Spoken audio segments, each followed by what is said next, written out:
Eto na naman si Kuya Foreman makikialam. Itutugma-tugma natin to para sa ibang may mumunting utak na nakikisabay lang. Pare-parehas naman tayo na nagkakaisa laban sa kurakot ng ating bansa. Oo, maraming galit sa nakawan ng bayan. Sa mga nakaupo sa kongreso na tila ba kanya-kanyang tulak na lang. Samantalang hirap na hirap ang karamihan ng ating mga kababayan. Mga tindero o mga vendors dito na naghanap buhay. Sa kapiranggot na kita ay pinapaalis pa yung mga yan. Pero pag-usapan natin ang mga nangyayari sa rally at bakit may sakitan, sunugan at batuhan. Galit ka ba talaga? O nakikisabay lang? Gusto mo lang ba talagang manakit o sumabay sa galit? Karamihan pa sa mga nanakit ipawang mga kabataan. May alam ba talaga yan? Andun na tayo na kurakot tong mga to. Walang ibang ginagawa kundi magnakaw sa kaban. Ang kakapal nga naman. Pero bakit kailangan nyong saktan ang ating mga kapulisan?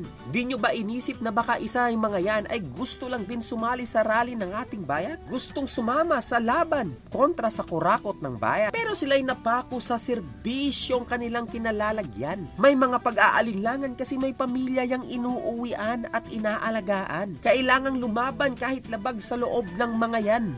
Kailangan proteksyonan yung mga nakabarong na mga yun lang. Nilagay yan ng mga nakakataas sa harap ng laban para sila'y maproteksyonan. Abay, yung mismo magnanakaw pa yung mga yan. Hindi mga pulis ang inyong mga kalaban. Itatak nyo sa utak nyo yan. Ano ba naman yan? Ang dami nyong matatapang.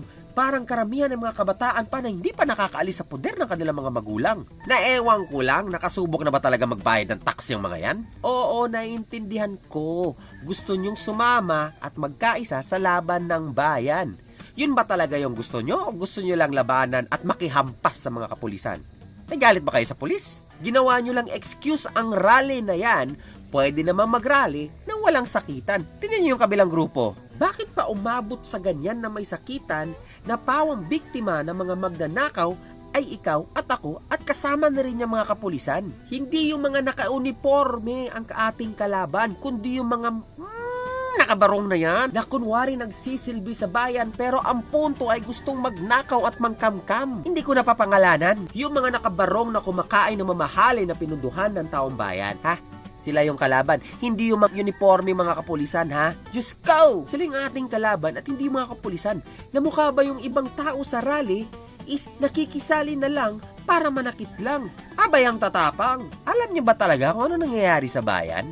O gusto niyo lang humawak ng tubo at mambato para lang masabing nandun kayo? At sabi nga ni Tatay Digong, the Diyos mother you all.